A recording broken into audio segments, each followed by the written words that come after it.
people to view the webinar, you can go to our website. That's www.taskca.org. And you can go to our YouTube page and you'll be able to view this webinar and all of our other archived webinars that are on the YouTube page. Also, we have muted everybody. And so if you want to ask a question during the webinar, please type your question and put it into chat. And Deanna will be happy to read the questions to me as she sees them in chat. Okay, so also too, we have handouts this evening that we're going to be providing in chat. If you're not able to access them, then we will be emailing all the handouts to everyone who's participating this evening following the webinar. So you'll get an opportunity to get those handouts. So your handouts you should be receiving in chat are going to be a PDF copy of the PowerPoint that's being presented, a list of resources, and then 3 handouts that we hope will be helpful for parents as you speak with your children and get them ready for entering post-secondary education. Let's see. Deanna will be putting in our contact information, so you'll be able to get that, our website, our email, our telephone numbers, all of that, so you'll be able to access that. And then we do have a survey that we're going to ask everybody to complete before you leave this evening. It's really important that you complete this survey because our grantors, the people who fund us so that we can provide free services, want to know if we're doing our job. And we want to know if we're doing our job. So if you complete the survey, then it helps us to know what we're doing that you like, things that you'd like us to change or improve on. And it also lets our grantors know that we're doing our job, and that way they'll continue to fund us so that we can provide free services to families who have children with disabilities and also to the professionals who serve them. Now we ask one thing of you as you complete the survey. If the questions don't apply to you, please put NA. Okay, don't put a low number because that doesn't help us understand that the question didn't apply. So, but if you put NA, then we know, oh, that question didn't apply to that particular person. Okay, so thank you. We appreciate you helping us out with that. Okay, so as I said, we are going to record this webinar, and let's go ahead and get started now. We're going to have a short introduction to TASK and who we are. So TASK is a nonprofit. We're funded by the U.S. Department of Education to be a parent training and information center, and we're funded by the California Department of Education to be a family empowerment center for the County of Orange. So what does that mean? Well, as a family empowerment center and as a parent training and information center, our job is to help families to understand the special education process and to be able to navigate the system. And our job is to provide parents with the tools that they need to be effective communicators and speakers on behalf of their children at individualized education program meetings for school districts, at individual program plan meetings for regional center, or at individual plan for employment meetings with Department of Rehabilitation. So in other words, to say it in a short way, our job is to help you to become effective communicators and participants in whatever meetings you are participating in on behalf of your children. Our primary area of expertise is special education. And so we'll be talking in just a couple of slides about how we can help families to navigate the special ed. So at this time, though, we are serving 6 counties in Southern California. Our main, let's see, we have Orange, Riverside, San Diego, Imperial, San Bernardino, and Los Angeles counties. And we have offices, our main office is in Brea, and that is in Orange County. We have an office in Alhambra, which is Los Angeles County, Riverside City, which is in Riverside County, and Spring Valley, which is in San Diego County. At this time, we're all working remotely. So we aren't in our offices, but we are continuing to serve families as we have been over the past year during this COVID pandemic. We've been working from home. Okay, next slide. So TASK educates and empowers people with disabilities and their families. We believe that parents are the best advocates for their children. You know your children, you've been with them from day one. And so our job, like I said, is to give you the tools that you need to be able to work effectively with your individualized education program team, the other members of your team. So you're an integral part of that team. And then of course you have school district members of that team as well. So, okay, next slide. Okay, so here's some of the free services that we offer. So all of our family support services are offered free of charge to TASK families and anybody who calls us, actually, and to professionals as well. So we provide one-on-one telephone consultation. Right now we're providing virtual IEP consultations, which we're doing that through Zoom. We can do it through Google Meet. We can do it over the telephone as we're viewing the documents that you've sent through email. But whatever that looks like, we will work with you so that we can review either your individualized education program documents. Maybe you have assessment reports that you'd like us to help you understand better. We can help read letters, complete, maybe you have a settlement agreement that you've received or a prior written notice. Whatever your documents are that you need help understanding, we can read those to you, help you understand what they're saying, and provide options to you based on what we're seeing. We also do community outreach and participate in resource fairs, and most of those are being done virtually at this time. And we also do presentations to outside agencies and provide webinars as we're doing now. We also just received in November a small grant that allows us now to work with military families and address the unique needs that military families face. So we're very excited about that new program that we have. And we're also really excited about two parent support groups that we have at TASK. One is Parent Connection that meets the fourth Tuesday of every month from 10 to 11. And that is led by parent staff members at TASK. I happen to be one of those people, and I'd love for you to join that group. And I co-facilitate along with our technology department, Laura Martinez and Liz Ortega. So we are the three facilitators of that group. And we create a resource Padlet and have open discussion during that time. So it's a wonderful time to share together. We also have Restorative Connection, which meets the second and fourth Wednesday of the month from 6 to 7. We have a fantastic licensed marriage and family therapist who comes in and provides guided instruction and also conversation around different topics related to a lot of the emotional things that we're all experiencing now. And we get to do some mindfulness activities during that time. And I also have the pleasure of being able to be there to answer questions on behalf of TASK and to help co-facilitate that meeting as well. So we'd love for you to join us for Restorative Connection as well. We also have a wonderful assistive technology department, and they offer free technology labs. I was trying to come up with a title there. They offer technology labs where people can come in with their children and have a hands-on experience virtually now, of course, but they can talk about different apps that might work for your child. If your child needs communication devices, you can talk about that. But there are apps for every type of ability. They also have a speech therapist who can provide a 1-hour free consultation to determine if communication device would help your child if they're having difficulty with verbal communication. And they also do outreach and provide great webinars as well. So those are the TASK services. Let's go to the next slide, please. Okay, so we want you to know that TASK family support specialists are not advocates or attorneys. We are family support specialists. So we're going to give you the tools that you need so that you can speak on behalf of your child. Okay, we don't give recommendations. We'll provide options and information to you based on what we're seeing and based on what the law provides, both the federal and state laws.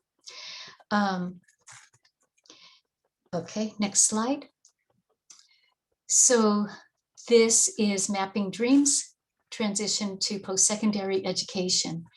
And this PowerPoint and this webinar are being provided under funds that through our U.S. Department of Education Office for Special Education Programs grant. And although they are funding us to provide services, they do not necessarily endorse the content of this webinar. So they want you to know that. Okay, next slide. So here's our training agenda. What are we going to cover tonight? Well, we are very glad that you're here and we want to welcome you all. So let's welcome an introduction. We've all introduced ourselves. We're going to talk about the power of parent involvement, transition in the IEP, transition to post-secondary education, and then we're going to have some closing thoughts, and then you can ask questions along the way. You don't have to wait until the end, but you can ask questions. Please put them in chat if you have those questions. And then we ask at the very end that you complete a survey, as we've mentioned before. Okay, so let's go ahead and get started with the content of this training. Excuse me. Okay, so parents are forever. You know, if you're a parent, whether you're a foster parent, you're a grandparent who's a guardian, you're an adoptive parent, you're a birth parent, whatever your role is in that child's life, you know that you have a heart connection and you've been involved with that child from the second they entered your life. Okay, and so because of that, because we have the history with our child, we are an integral part of the IEP team. That team wouldn't be there if we didn't have a child that they needed to serve, right? And so we want to make sure that parents' voices are heard at the IEP meeting, and eventually as our children get older, then we want to make sure that their voices are heard as well. So you will have a voice at your child's IEP meeting as a parent. And when I say IEP meeting, I mean Individualized Education Program meeting. From now on, I'm going to refer to that meeting as the IEP. Okay, so you are you have an equal voice at those meetings. And then here's the but. But when your child turns 18, that voice reverts to your child. So up until your child is 18, your voice is the voice that that is, you know, provides direction, instruction, all of that, concerns, questions, and you sign for approval of the IEP. But when your child turns 18, their voice is going to be the voice that is the decision making and has the decision making power at that IEP meeting. So we're going to talk about that a little bit more as we move forward. Okay, but I do want you to know that you're an integral part of the IEP meeting, but it's really important that we help to train our children so that they can be effective self-advocates and be able to speak at IEP meetings, in particular when they turn 18, so that they understand the process and what's going on. Now, as parents, we all know that we have high expectations for our children, right? We want them to be able to succeed and function at their ability level. And that's every parent's dream for their child. From the second that child enters your life, you have that dream for your child. But it's really important to remember, too, that we need to be flexible in our expectation, because like anything else, life can change and expectations can change. And even I don't know, you know, depending on when you found out about your child's disability, you know, that expectation changed in that moment, right? And you had to adjust and become flexible in what the expectation was, because it changed. Didn't become worse or better, it just changed, and you have a new expectation. So as your child grows, as they develop, and as they enter post-secondary life, just keep that in mind. You have high expectations, you have dreams, and you have hopes, but be flexible. And remember that our children's expectations and hopes and dreams may not be exactly the same as ours. So as parents, we need to be open-minded and remember and concentrate and focus on what our children's hopes and dreams are as well. We want to help our children to make informed decisions, and that means that they understand what is being said and what the different choices are and what the outcomes are going to be. Depending if they say, yes, I agree with that, or no, I don't agree with it. We want to help them understand what that means so that they can learn the process and make wise choices. And we're going to learn new supporting roles. So as we said, before your child was 18, you were that voice at the IEP meeting. All of a sudden, when they become the voice at that meeting, our role changes and we become we have the supporting role now. We're even a greater cheerleader. We become a coach, we become a mentor. We still may help to facilitate in getting everything set up, but the decision-making power is no longer ours. It will be the child's, unless you have conservatorship. Okay. If you do have conservatorship when they turn 18, then you'll be able to continue to make their educational decisions at that time. So I do want to say another option that you have as a parent is that there is a form. It's called the Assignment of Educational Decision Making Authority form. That's a long title for a form that allows parents to continue to make educational decisions for their children without having to get conservatorship. Now, the child has to be willing to sign that document. Okay, it doesn't just automatically happen. Your child has to be willing to sign the document when they turn 18 or after they turn 18. And so once they sign that document, then it gives parents the right to continue to make their educational decisions as long as they're in high school. So children can be educated in high school up to age 22. It's best to get that document notarized and also have witnesses that can witness the signature.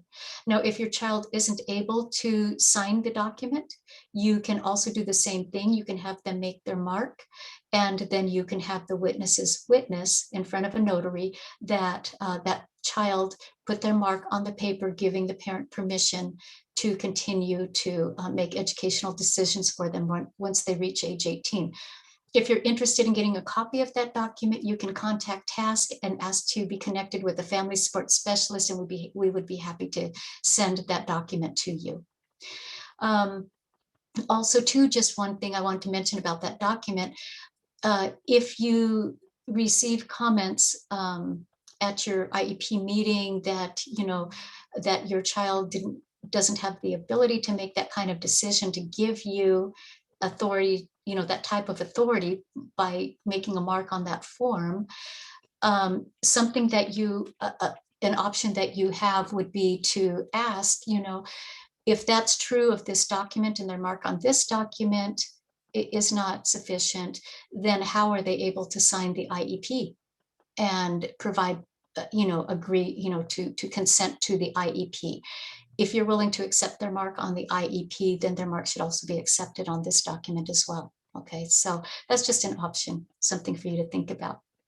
So, as your children go through transition and you're planning for that transition, just give yourself plenty of time.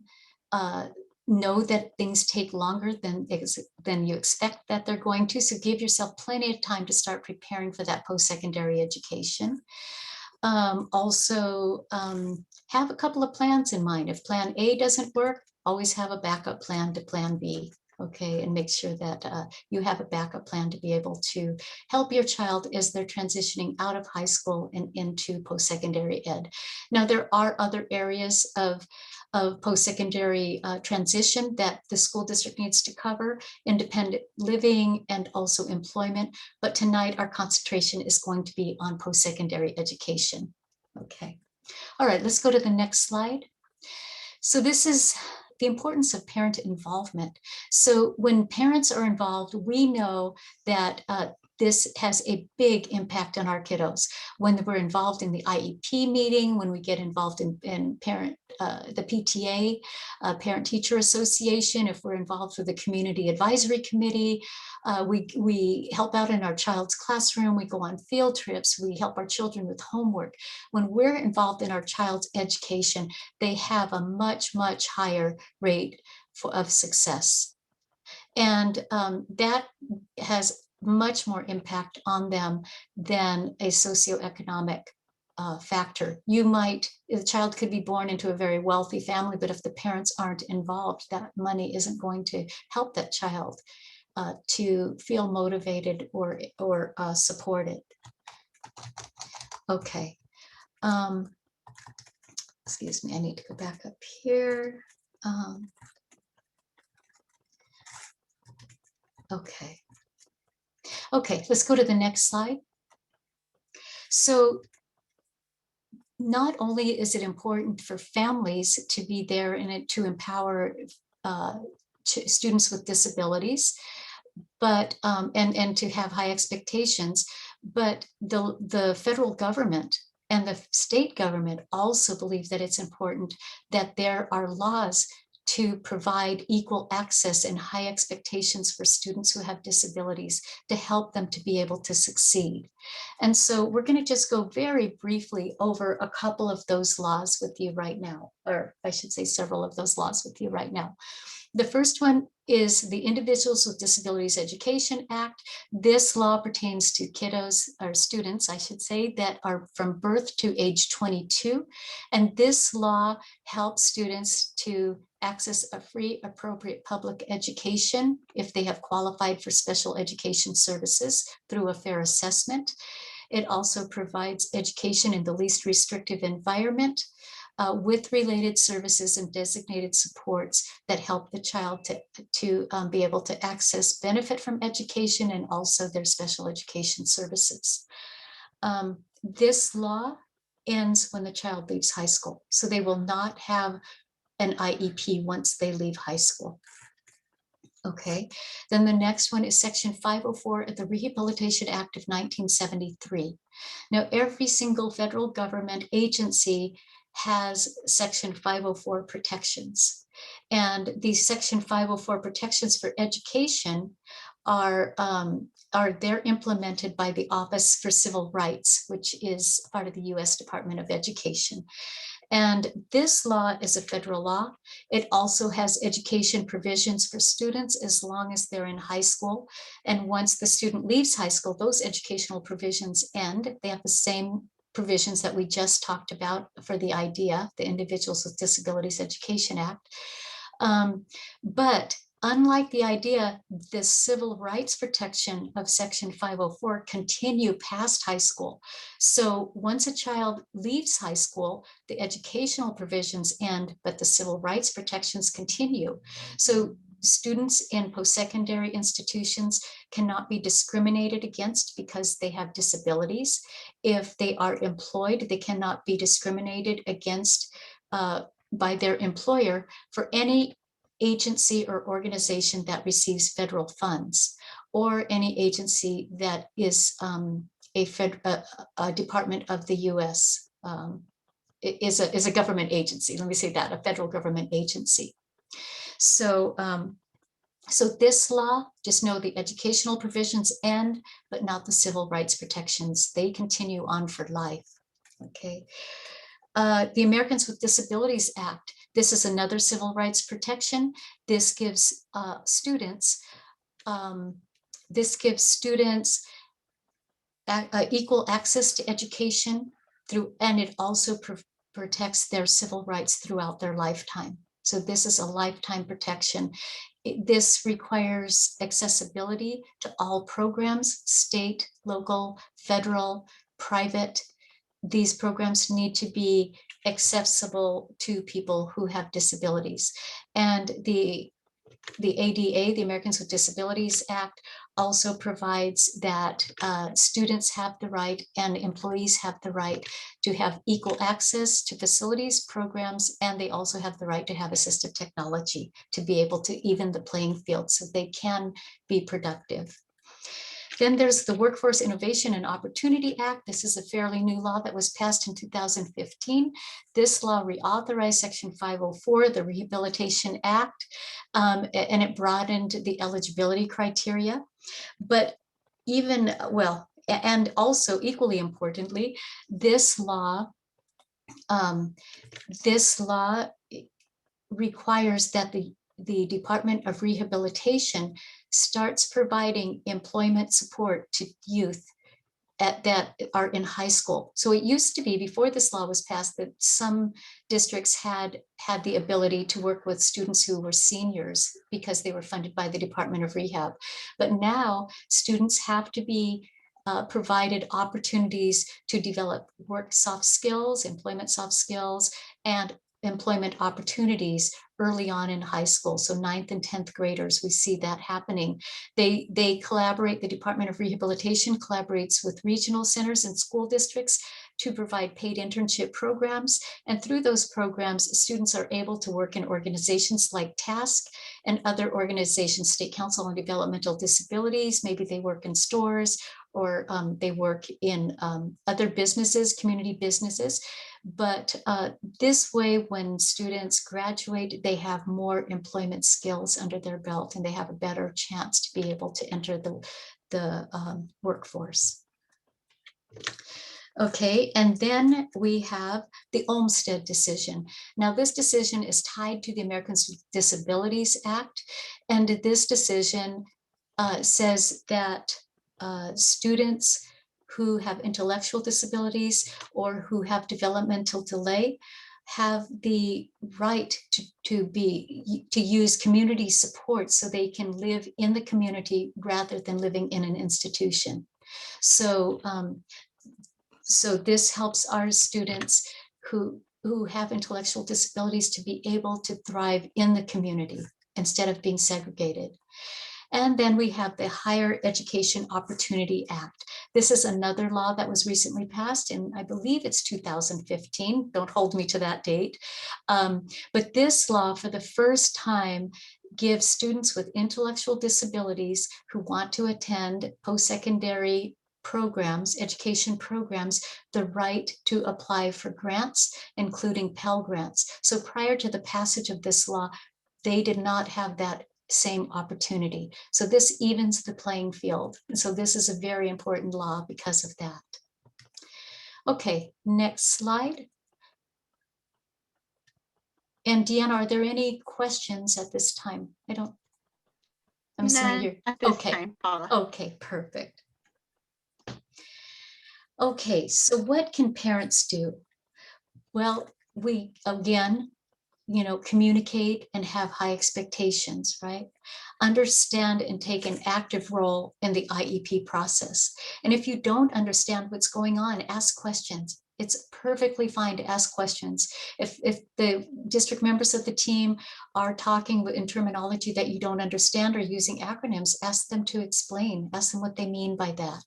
And you can always call TASK. We're more than happy to explain the process to you, review your documents with you if you don't understand them, and we can verbally help you to translate those documents if they're provided in a language that is not your first language.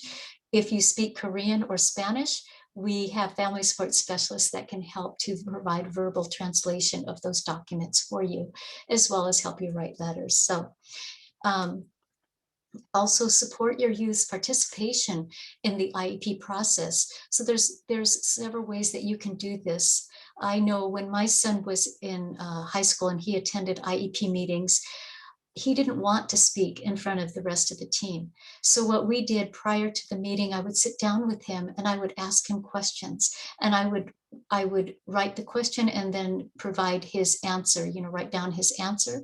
And then we would read those to the IEP team, the rest of the team, during the meeting. And so that's how his voice was heard. Some parents help their child to develop a PowerPoint presentation that they present to the district members of the team. Other students feel very, they feel empowered and they're able to speak during the meetings. So whatever whatever way you have for your child to be able to participate, maybe they make a video, but help them to be able to participate in their IEP meeting.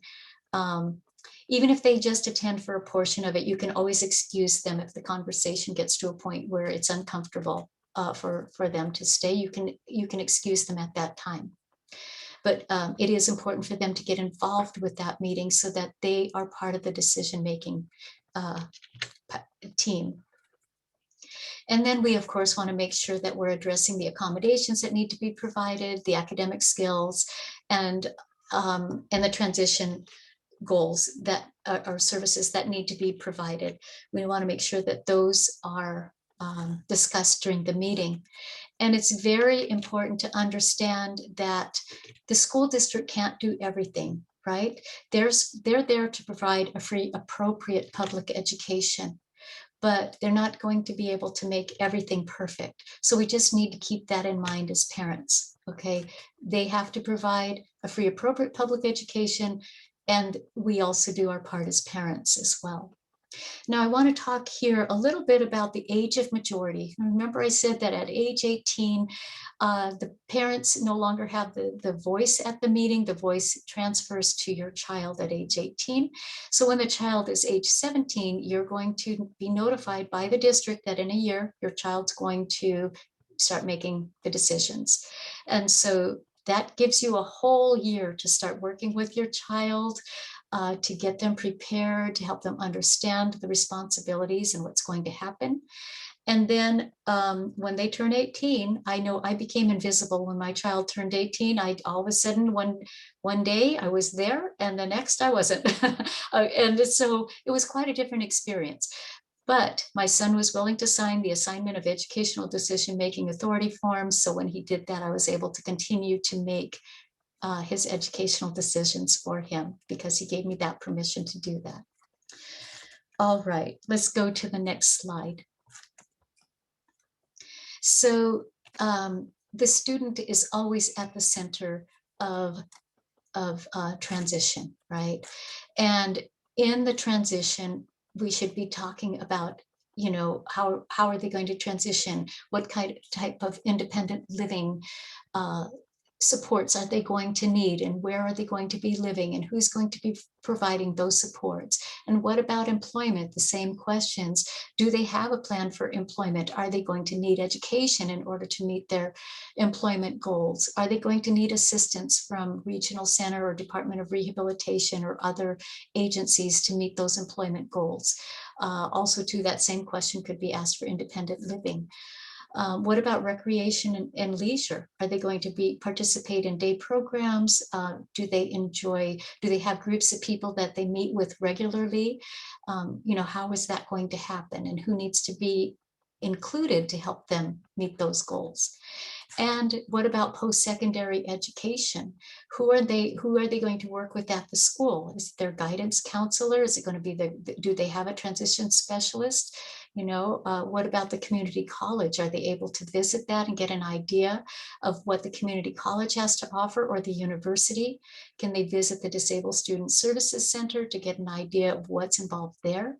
And what about the Department of Rehabilitation or Regional Center? How are they going to get involved?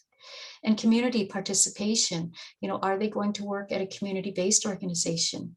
And if so, who are the key people that are going to be able to help them there?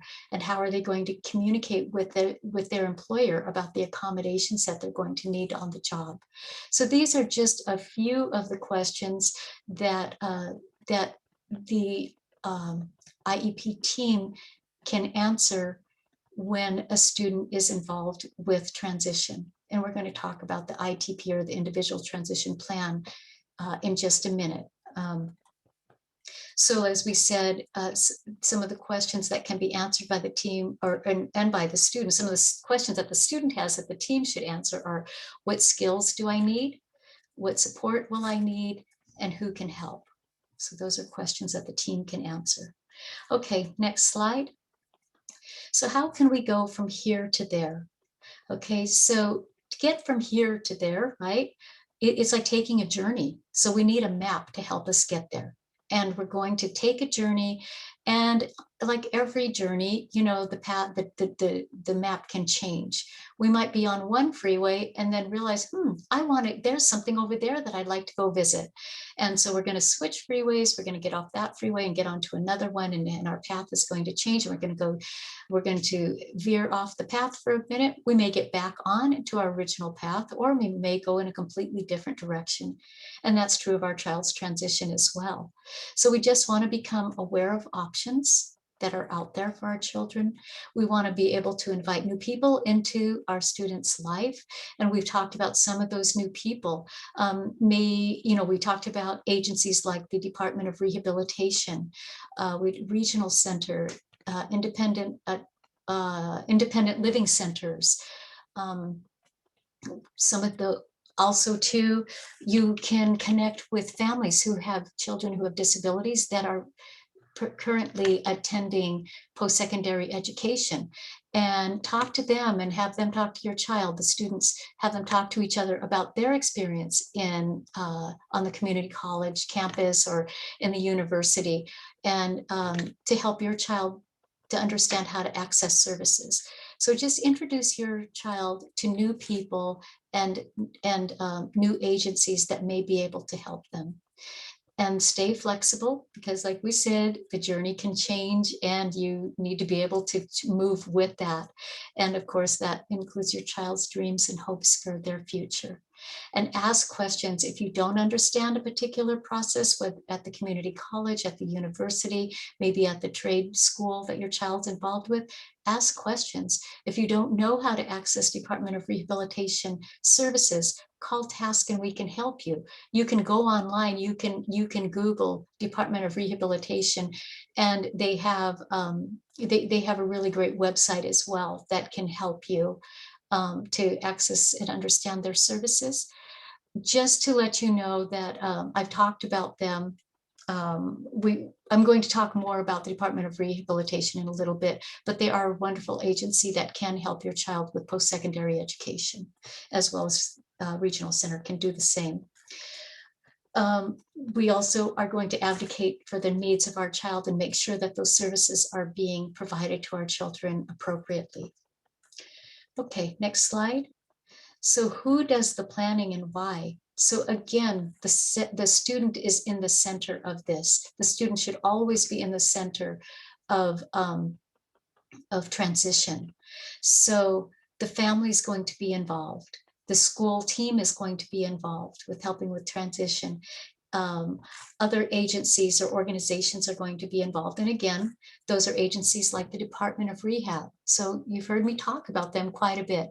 Who are they? Well, every state has one.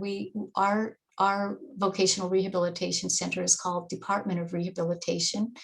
And there are many offices throughout California. So all you have to do is Google the Department of Rehabilitation and put in your zip code, and you can find the office that's closest to you. But the Department of Rehabilitation has the job of helping people with disabilities to obtain and maintain employment.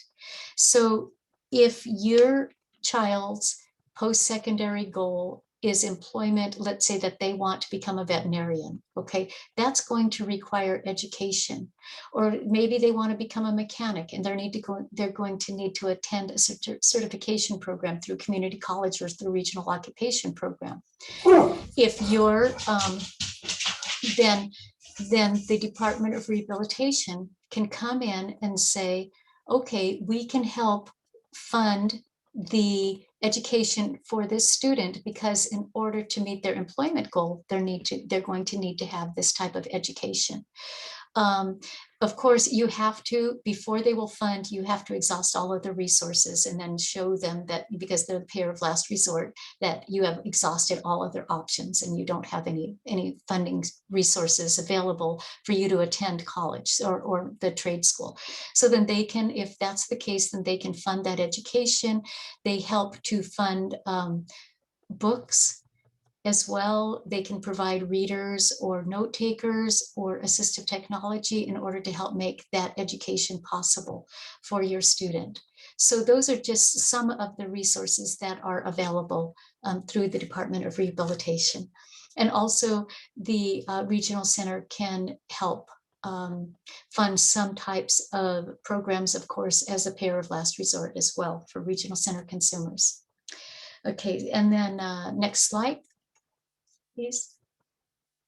Okay, so transition in the IEP under the Individuals with Disabilities Education Act, if you look under in that law, and also if you look under the California Education Code, you'll see that transition is required at age 16. And that doesn't mean that parents can't ask for transition services to start prior to that, but the district doesn't have to do that until the student turns 16. So at age 16, they have to implement an individual transition plan. And that now becomes part of the IEP. So you can, there's two ways. You can have an IEP meeting that includes a discussion about transition services, or you may have separate meetings. You can have an IEP meeting and then a separate meeting to discuss the transition plan, and then you merge those two documents together, okay? Or you attach that document to the IEP. And so that once you have the IEP and you have the individual transition plan, you're going to have services and goals that are based on conversations with parents, with faculty at the school, with review of records, with maybe assessments that have been completed by the district. So all of these things will be taken into consideration, and goals will be developed that the student will work on, just as they are for all the other services that are provided in the IEP. So you'll have those goals, and then you'll have services that are provided to help the student meet those goals. So those will be written into your ITP, just like they are in your IEP.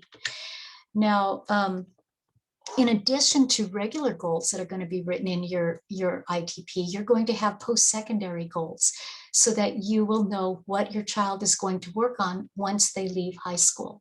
So an example of that, a post-secondary goal could be that John is going to attend a regional occupation program and earn a certificate of in the area of mechanics. Okay, so that's going to be his post-secondary goal.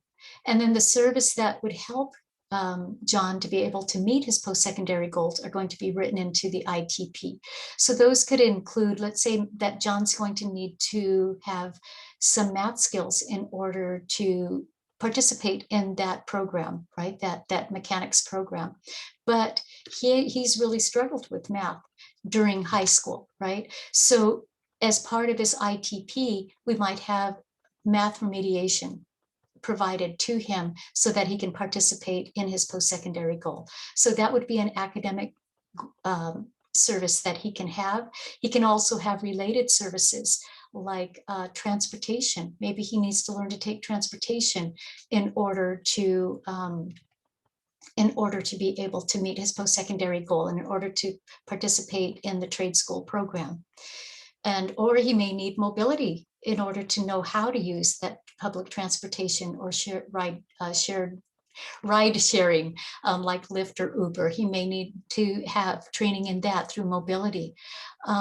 So you can have, related services, you can have academics services, whatever services that child needs or that student needs in order to help them reach their post-secondary goals. Those need to be written in the ITP. The ITP should be reviewed annually, just like the IEP is reviewed annually. And then, of course, you're going to modify the goals as the needs of the student arise. Okay, and the ITP is also going to talk about the student's strengths and areas of interest. They're also going to talk about areas where the child needs to work and where we need to focus a little bit more on the services to help the child in the areas of growth. Okay, next slide. So we're going to now look at exploring other options. Okay, we've been talking about some of the options that you can explore right now. Again, really get to know other agencies that can help your child when they're transitioning out of high school. You know, the school district's been integral at this point to your child's progress, right? And maybe even perhaps regional center. But so regional center services can continue after your child leaves high school. Your child can start participating through, with employment services through the Department of Rehabilitation in high school, but those services can continue on after high school and on into employment. The Department of Rehab, like I said, can also help students learn soft skills to get a job, to interview, and so they're going to continue with your child, and even after your child becomes employed, they can help support your child on the job with assistive technology and other resources that they may need. You can also explore options, about living. Where's your child going to live when they go on campus? Are they going to live in the dorm? Are they going to live off campus? Are they going to live at home? What services do trade schools offer? What services do disabled student services centers offer? And how can the community college and the university support your student while they're on campus? Okay, and talk with each other, talk with other people. Communication is the key. Set a destination. We talked about the map. So set a destination, where are we headed? And create a roadmap to get there. If you need to recalculate, you may need to rethink and change your mind. So next slide, please. So why is post-secondary education so important, right? Well, it provides preparation for employment. Typically, if you have a college degree, you may be able to earn a higher wage. It builds confidence and life skills and a sense of accomplishment. And it also, you have to be able to maintain and persist in getting a college degree. It doesn't just happen. You start out and you build endurance and tenacity. So it builds a lot of life skills. You go from A to Z and complete all the requirements in between. Okay, and also, like we said, it gives you better opportunity for employment as well. Okay, let's go to the next slide. So what can you do to help increase the chances for success? Well, we've talked a lot about those. Communicate with your child. When your child enters college, make sure that that if they're struggling, make sure that you're there to support them and help them to know where to go to get support through the Disabled Student Services Center, maybe talking with their professors, doing what it takes to be able to get the accommodations that they need to be able to participate in all the programs that the school has to offer, including their academic classes. Okay, let's go to the next slide. So here's some changes that are going to take place when your child enters college. So we already said that the IEP doesn't transfer with your child, right? They had the IEP and that's been running the show up to this point. But when your child leaves high school, they no longer have an IEP. When your child enters college, they don't have to disclose that they have a disability. Okay. Now, if they want to get services and they want to get accommodations, then they're going to need to disclose that they have a disability, because unless they disclose, the college won't know, and they're not legally bound to provide accommodations to your student.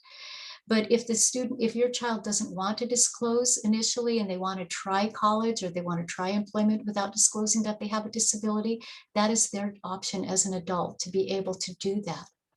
And if they want to, if down the road they decide, oh, I really am not doing well on tests because I'm not getting the test accommodations that I had in high school, And so I want to let the school know that I do have a disability and I want to get testing accommodations. So they can disclose a portion of their disability if they want to. They can do that, or disclose all of it. It's up to them. They can disclose the part of their disability that the school needs to know about in order to take tests. Okay, and and keep the rest to themselves. It's going to be your student's option. But once they disclose, then the school is going to be required to provide accommodations and the supports that are available through the Disabled Student Services Center to help your child benefit from the college programs. So if your child chooses to disclose, they're going to go to the Disabled Student Services Center and sign up for their program there as a person as a student who has a disability. And they will probably get an academic counselor through the Disabled Student Services Center, as well as having an academic counselor through the college or university. And so this person will sit down with your student and help determine what types of supports your child is going to need, or your student's going to need, while they're attending college and participating in services through the Disabled Student Services Center. Some of the things that they might be able to get would be a note taker, if a longer, a place to take the test, a quiet place, maybe finding out if there's a list of professors that are more willing to be flexible in working with students who have disabilities. They may need to have remediation in computer skills to be able to help them catch up and improve on their readings or their computer skills. They might need specialized tutoring, and that might be available through the Disabled Student Services Center.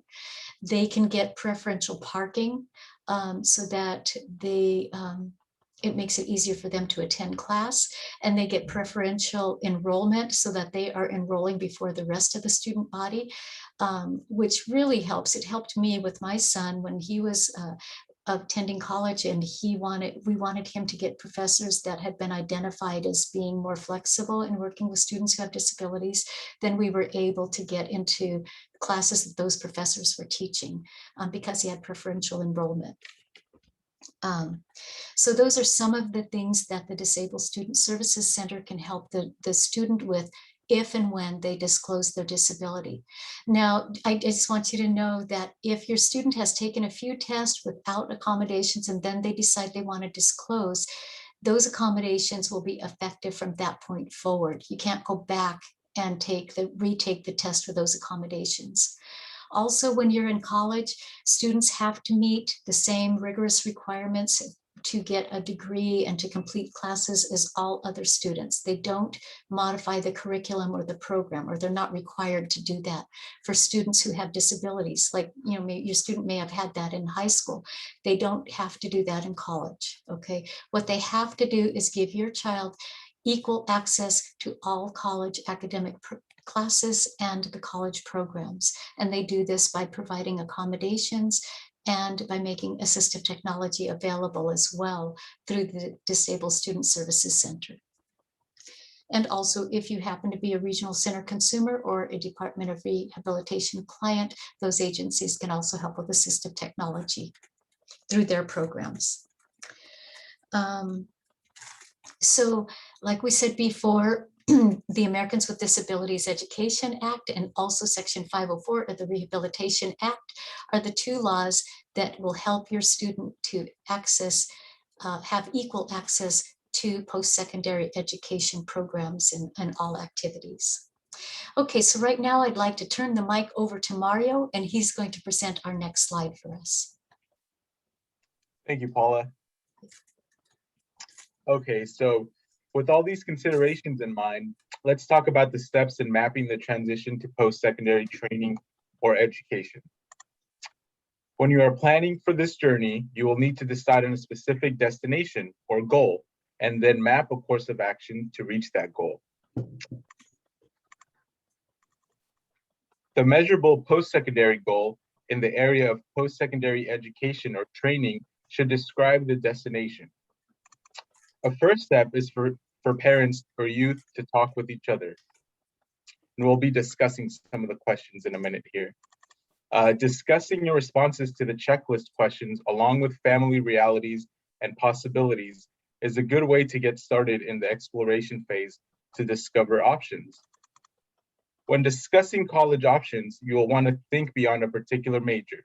A school's location or size could deter your son or daughter, even if the program is perfect. Whether the school will provide the specific accommodations your child will most likely need is another consideration. Not all programs provide the same accommodations, and colleges are not required to make modifications to alter academic requirements. Talk together about concerns and be sure to consider the following factors. Some of the factors include student support services, housing options, school size and student instructor ratio, also location, whether it is in an urban setting, rural setting, and also the distance from home. Transportation needs are also something to keep in mind. So let's go over some of these questions that you can talk to your child about. These questions include, what are my abilities and strengths? How does my disability affect my learning and ability to show what I know on tests? What accommodations do I need to be successful? What post-secondary education or training programs do my teachers and school counselors recommend for my areas of interest? What classes will I need to take in high school to help prepare for my future goals? And also, what else might I want to know about post-secondary education or training? And I believe this information will be provided to you guys. Paula? Thank you, Mario. I appreciate that. And yes, we are going to, this is one of the handouts that's put into chat for you. And we will be sending this along with the other handouts following the webinar to all of the people who are participating this evening.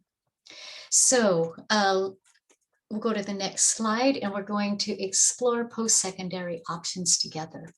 So there's different types of education programs that are available to students, to all students, and that our students can also participate in. So let's go over those right now. So there's a certificate or trade school program. Some of these are offered by regional occupation programs, and these programs may be regional occupation programs provide courses like in computers study, culinary arts, mechanics, maybe dental assistants. So they provide certificate training or education so that people can get training in those areas. Okay, and then there are also two-year technical schools or community colleges. So these are two-year programs that are offered on the community college campus. Typically, you don't have to have a high school diploma or to attend a community college or technical school. You can attend and then and earn college credits without having to have a diploma. And then there's the four-year or college university program. And in these programs, typically you have to, of course, have a certain GPA. You have to take tests while you're in high school, the SAT, and some entrance exams to get into universities and colleges, the four-year universities and colleges.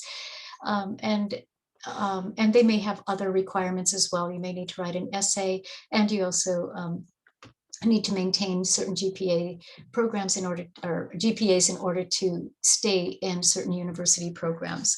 So in all of these programs, I'm so sorry, I'm jumping ahead here. Just to let you know, I am blind and I'm using a Braille device. And so sometimes my fingers, mouth, and brain don't all work in conjunction with each other. So I just had one of those moments, but I just backed my notes up here so I can catch up now.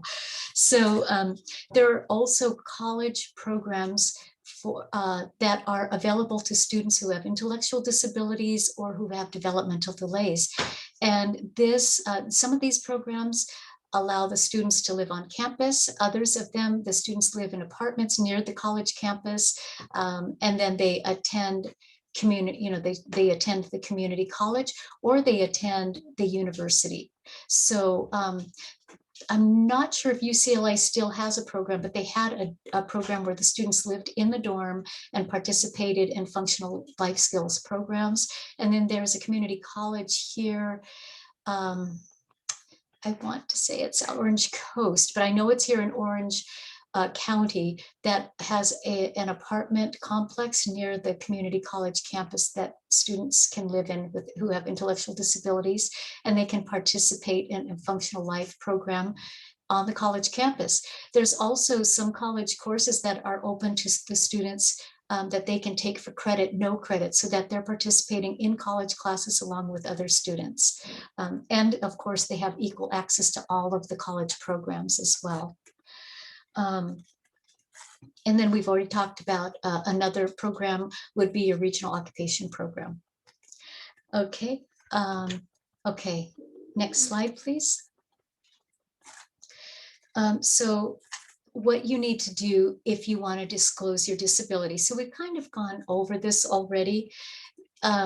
You need to be able to, disclose that you have a disability, and the student is the one who determines how they will disclose that disability and when they'll disclose it and how much of that they will disclose. But remember, if the student doesn't disclose that they have a disability, the university, the college, the trade school isn't required to provide accommodations. Only when they have knowledge, that triggers their responsibility to provide those accommodations to the student. Okay. Let's see, let's go down. Okay, and then when you work with the Disabled Student Services Center, you need to be able to you need to be able to ask them what their protocol is. What is it that you need the student to do? Do they need to give you a 2-week notice that they're going to be taking an exam and they're going to need a quiet place to take the exam, or they're going to need a scribe for that exam? How much notice does the Disabled Student Services Center need when a student needs to be able to use their services? So the student has to be able to comply with the requirements of the Disabled Student Services Center. The college is not going to ask the student if they need accommodations, and they're not going to remind the student that they need to go and pick up the test, or that they need to go and speak to the Student Services Center. That's up to the student to remember that, okay, and to be able to do that.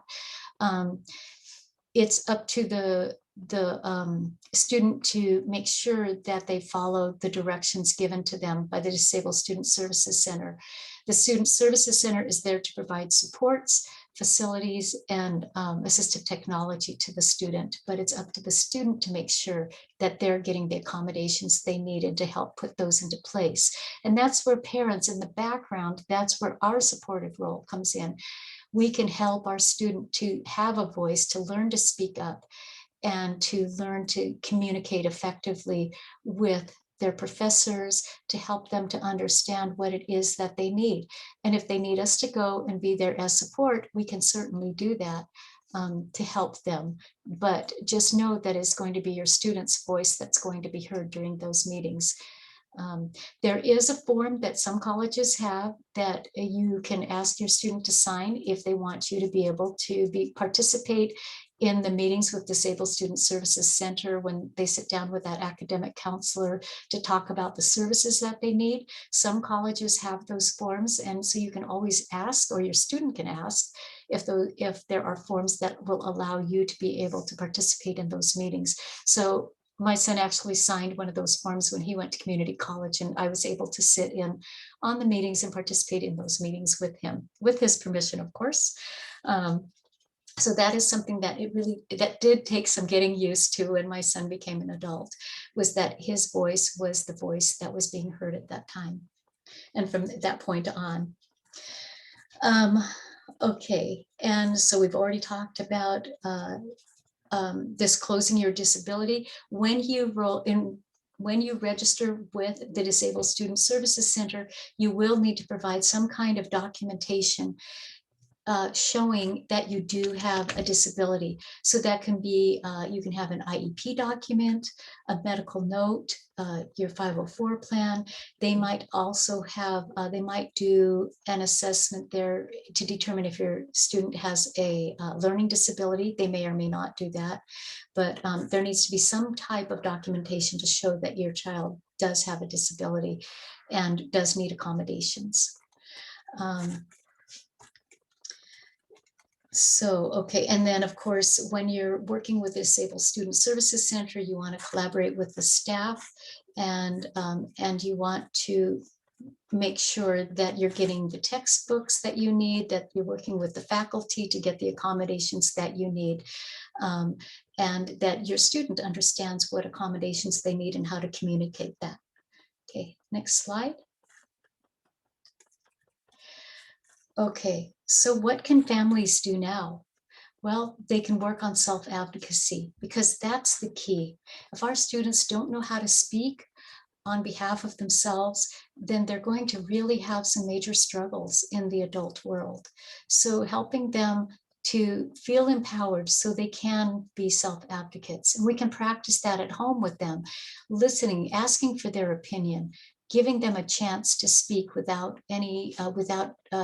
providing any comment, but really listen to what they have to say and then reflect back to them what you're hearing. You can help, you can talk with your child and help them to practice how to disclosing their disability, and talk about what accommodations they need, and practice doing that. Even if they go maybe to a medical appointment, help them. They can start making that doctor's appointment. You can work with them to learn to communicate with the doctor and express their concerns to the doctor. And that's going to be able to help them as they get into other situations to be able to communicate effectively and learn how to speak up and to be heard. But the best way is to help them at home, where it's safe, where there isn't going to be any judgment made on what they have to say, and they're going to be heard, and they have that reflective hearing where you reflect back to them what you're hearing them say, so they know that you're truly listening to them and that their voice matters. And then, of course, we want them to understand what kind of help they need. Maybe you can help them write a list of the types of accommodations that have worked for them so far, what kind of help has been successful so far, and then what kinds of things haven't worked. Make a list of those things as well, so that they know what things have helped and what things haven't helped when they go to school. We've also talked about, helping them to know how to ask for accommodations. We want to, have them help you make a list of their strengths. What are they really good at? What do they know how to do very well?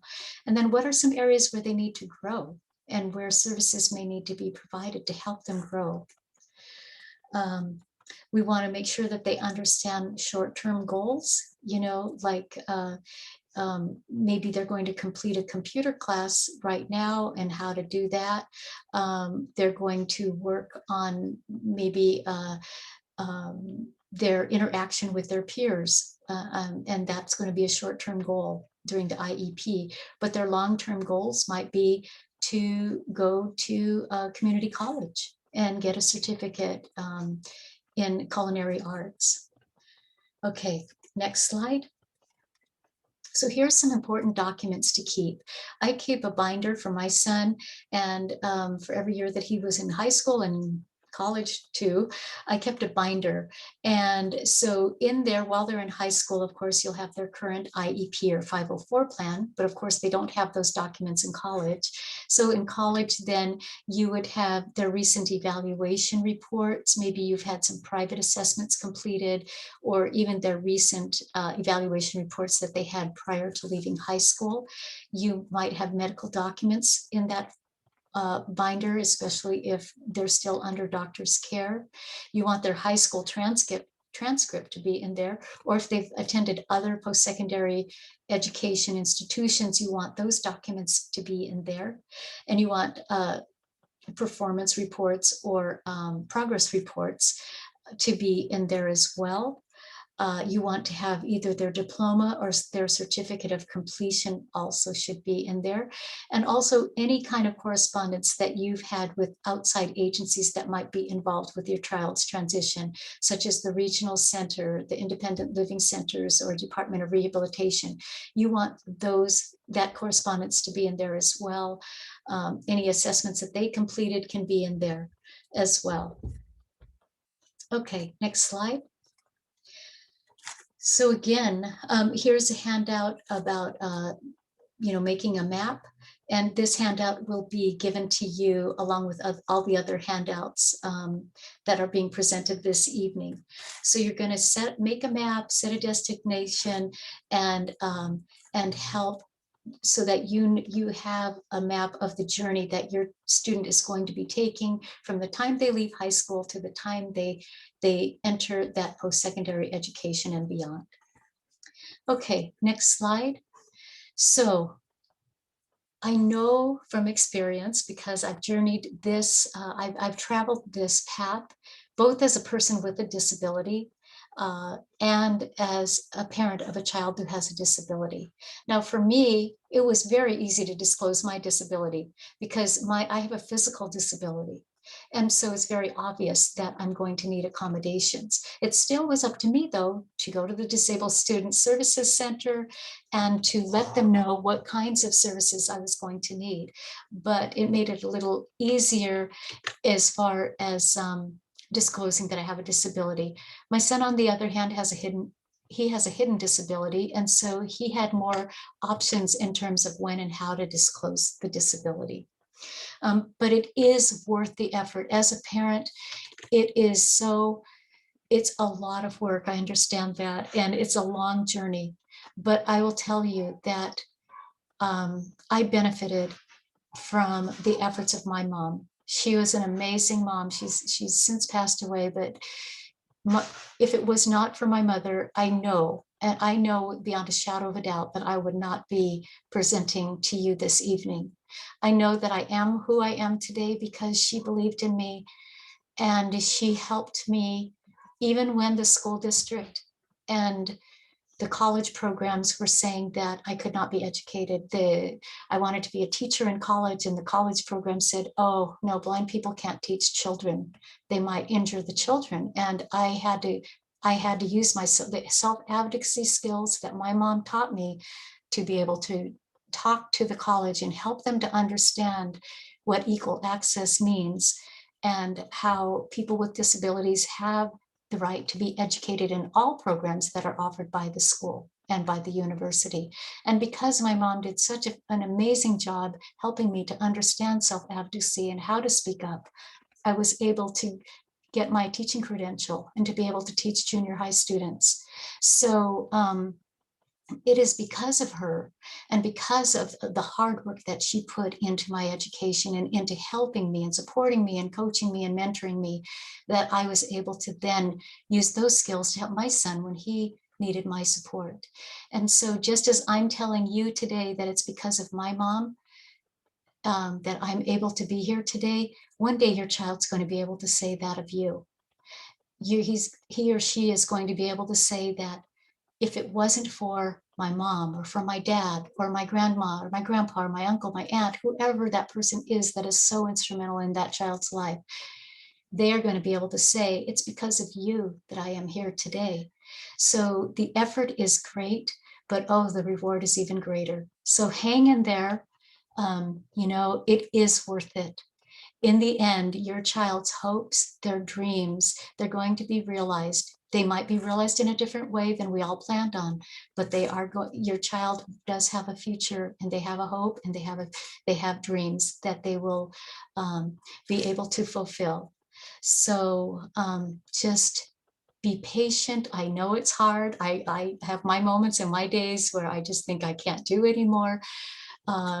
But just take 10 deep breaths, take a time out, and then come back, because your child needs your support, and one day they will be on the other side of post-secondary education, and you're going to be able to see the fruits of your hard work and their hard work. Okay, so here we are. Next slide. We want to thank you for participating and joining us this evening for this webinar. We have this survey link that I've been talking about. So if you would please complete that. And again, remember that if a question doesn't apply to you, please put NA. Also too, there is a QR code there that you can scan with your iPhone, or if you have an Android phone and you have the QR code app, you can use that app to scan the QR code and it'll take you to the survey link. So thank you for participating. If you have any questions, please put them in chat and I'd be happy to answer those.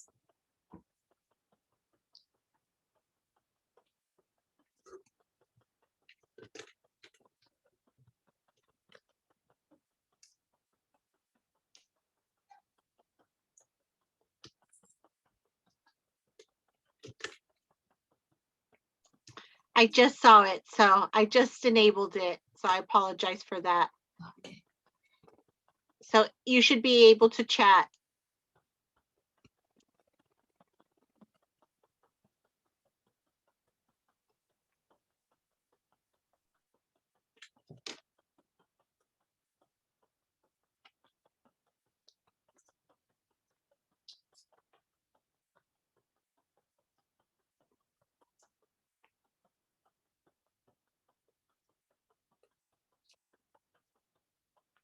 Okay, Paula. So the Okay. question is, before the ITP, sorry.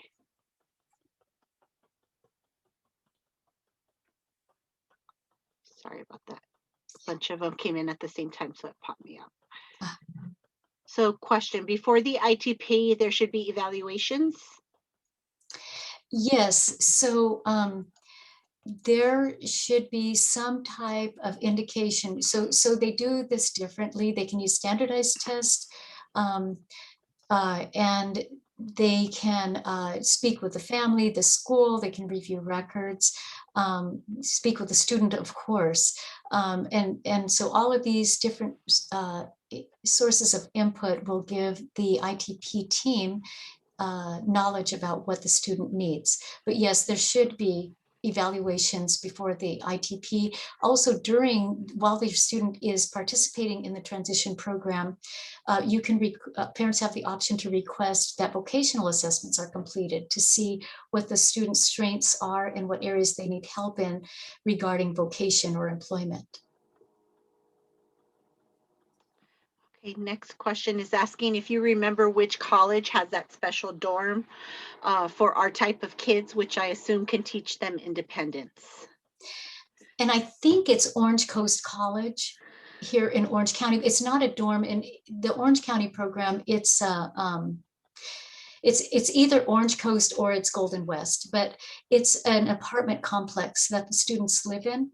And there is somebody, who also lives on the premises that kind of oversees the students, but they are in their own apartments, and then they attend the college campus that is close to the apartment complex. And I think it's UCLA that had, I don't know if they still have it, but a couple of years ago, they had a program where students actually lived in the dorm.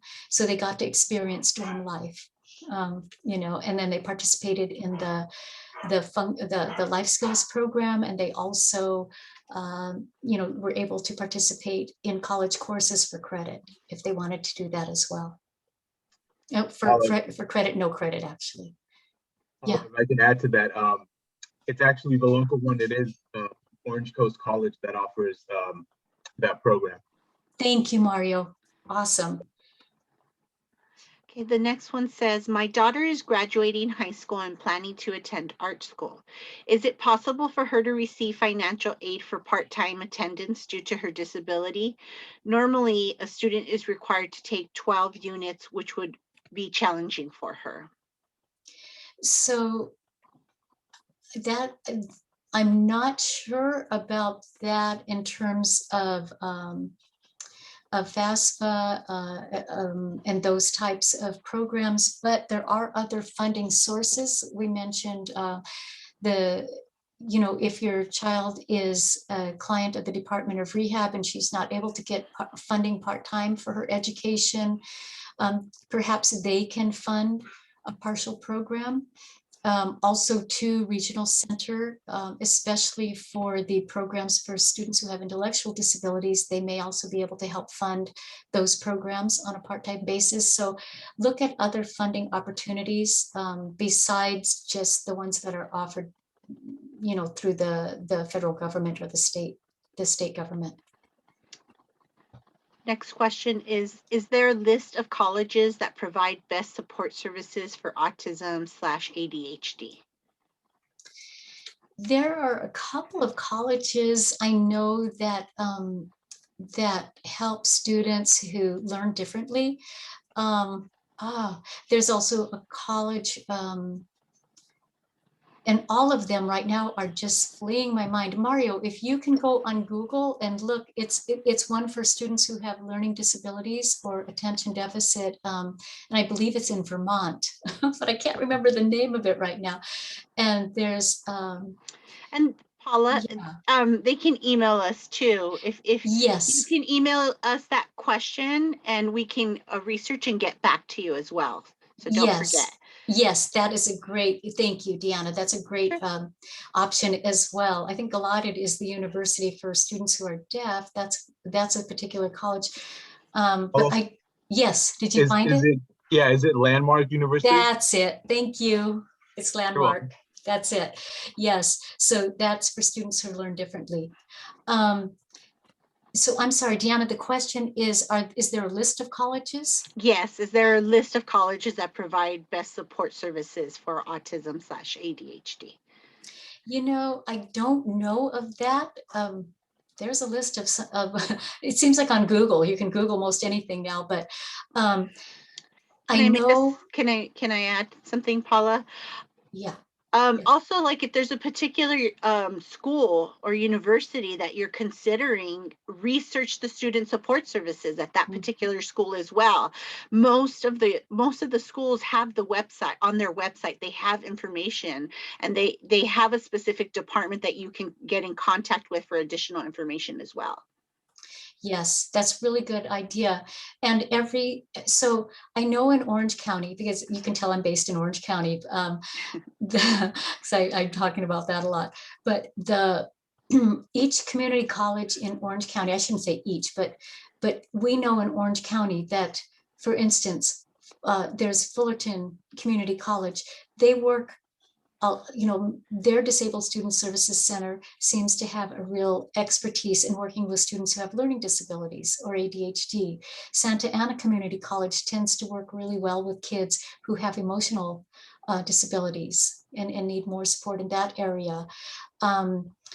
Cypress University helps students who have hearing difficulties and or need that type of support.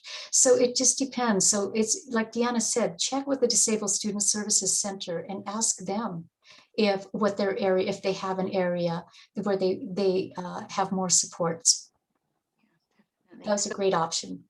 So we've got several other questions, Paula. So the next is there a summer program for 11th graders to attend at a college to get used to being away? There are some programs. I know UCLA has or had a summer program. Everything's changed during COVID, you know, but they used to have, I believe, a summer program where students could live in the dorm and experience that. Also, too, there are so not necessarily a dorm experience, but students as part of their individual transition program, and I'm sorry, I forgot to mention this, but as part of the individual transition program, your student can attend community college or a regional occupation program as part of the ITP, and they would still get the supports that they have with their IEP at this point while they're attending the community college, because they would be attending it while they're still enrolled in high school under their ITP.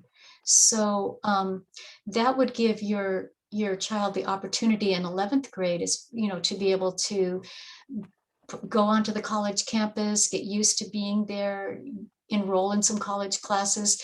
And so while they're completing ITP goals, they would also be earning some college credits toward their degree once they leave high school. They could be applied to that degree once they leave high school. Okay, and then this one is asking, doesn't Long Beach have a similar program? That they might. I'm not, I don't know off the top of my head if they do, but another, like Deanna said, explore that option, call the school or go on the website and explore that and find out if they have that program. And if you have knowledge of that, that's great. So that's another option. Maybe. This says, is the Orange Coast College a summer program or school year? I believe it's a school year program. But I would visit their website, and they'll have more information about that. It is a school year program. Is it? Thanks, Mario. Okay. Do you want to put the link in chat to Orange Coast? Yeah, I can do that. Do you have that still pulled up? Okay. This one says, early in the presentation, you mentioned that the kids don't need to finish high school in 4 years, that they are allowed to continue till age 22. Is this enforceable, meaning the high school cannot force completion within 4 years? Yes. So what happens is there are two tracks that a student can be on. They can either work toward getting a diploma, or they can work toward getting a certificate of completion. And so in order to get a diploma, you have to meet the requirements that the district and the state set, for all students in getting a diploma. But not all our students meet those requirements within 4 years, right? And not all of them can get a certificate of completion within 4 years. So if they haven't met those diploma requirements or the certificate of completion requirements, then they can stay in school up to age 22 with supports and participate in a transition program so that they can meet the diploma or the certificate requirements. Now, they may be asked to attend a different campus if they're over age 18. That may be a possibility, but in terms of getting the IEP supports that they need in order to meet their diploma requirements or their certificate of completion requirements, they can continue to get those up until age 22. Okay. So for students who receive work-based experiences during transition programs, they have not been able to receive those experiences because of COVID-19. Do you have any information on how transition programs are teaching them these work skills via only online classes? No, I don't. I know that because if the student is working in stores or that type of thing, if the business is open, then of course the student could participate that way, still in their jobs. Task, of course, we're virtual, so we don't have that availability right now for students to work with us. But if the business is open, they can work there. I would explore that if they're working through the Department of Rehabilitation or with the school district or with regional center, whoever's providing that work opportunity, I'd explore that with them to find out how they're managing that. And then this is just saying, thank you for mentioning that there is a way for parents to remain involved in educational decisions with their child's permission without conservatorship. And this one is saying, I used Task for my son over 20 years ago. Oh, so that's wonderful. that is. Yeah. Sorry. Okay. Our school district stated if a student is diploma track, he or she will need to graduate in 4 years unless he or she is working for certificate. Can he or she stay until age 22? Is this statement correct? Yes, the statement, if your child has not completed diploma requirements, the school district is required to educate your child and provide the academic supports necessary in their IEP up until age 22. So even if your district is telling you that, your option would be to ask for a prior written notice. And that's a written notice that explains what the district is saying, why they're saying it, the legal support that they have for making that decision or that statement, and then the options that they provide to you as a parent and giving you options of where to go to get more information. So you can always call Task. If you're getting a statement like that, call Task and we'll connect you with a family support specialist who can talk to you more about that. We are working remotely, so you'll probably get a call from a blocked number, but if you don't pick up, we'll let you know the time frame that we'll call you back so that you'll be anticipating our call, or look out for our blocked call coming in. So if your student, here's something else I'd like to say too. If your student is working toward a diploma and they're not able to complete it in 4 years or towards a certificate of completion, and they're scheduled to graduate, right? So let's say they're not going to make it and they still need to take more classes. They can still participate with their class in all graduation activities in the class that they would have graduated in. Okay, so they can participate in all graduation activities. They can walk with their class.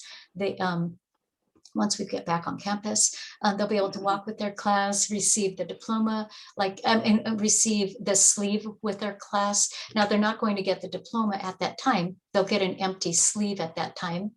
But once they complete all the diploma requirements, then that diploma will be mailed to them, and then they can insert it into that diploma sleeve. But they will walk, they'll go across the stage and shake hands, just like all the other students will do. They can participate in grad night. So, and then they'll go back and they'll complete their graduation requirements.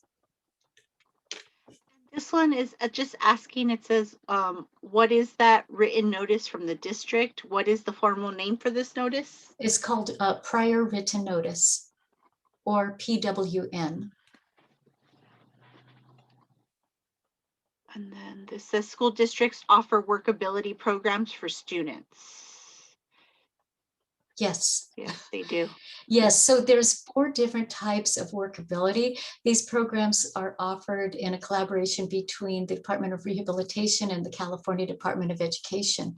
And so this gives funds to schools to be able to provide workability opportunities for students. So this gives students more opportunity to work while receiving pay. And so workability 1 pertains to students who are in high school, and that under workability 1, funds are made available for students to learn soft skills, interview skills, and then to work in community-based organizations. I know when my son was in high school, he worked at Smart and Final. That was one of his job opportunities through workability 1. And then when he went, so then a workability 2 is available if your child attends regional occupation programs. A workability 3 is available if your child attends community college. And so my son did, and he worked under workability 3.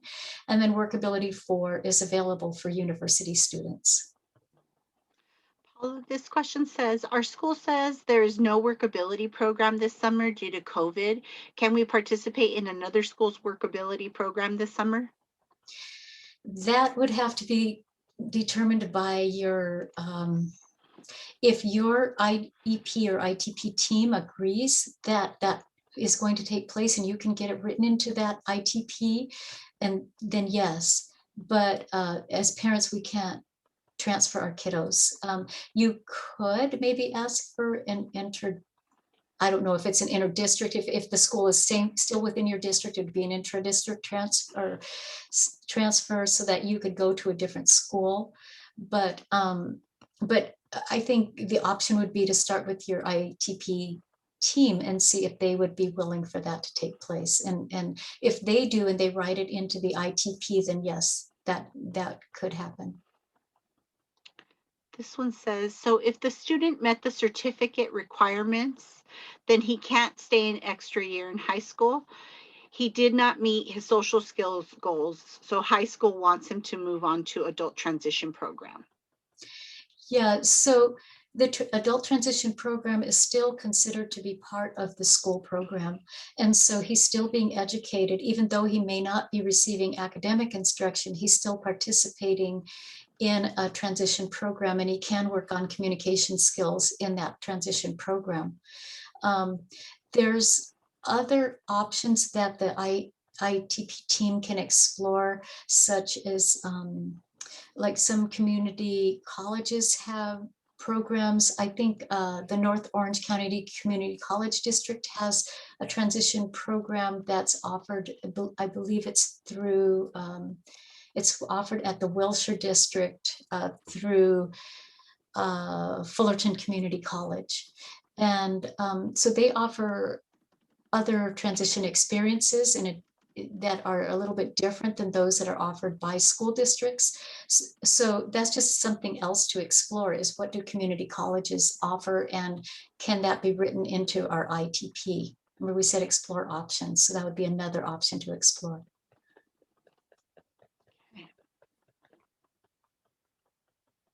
I think that's it.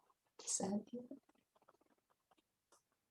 Okay, well, if we don't have any further questions, we want to thank you very much for joining us this evening. And we're really happy that you chose to spend some time with us tonight. We invite you back to either our parent support groups or to join us for another webinar. So please visit our website to see what other webinars we have up and coming. And please don't forget to complete your survey. I'm Yes. sharing the link again in the chat. Thanks, Deanna. You're Yes, welcome. and please put NA if the question does not apply to you.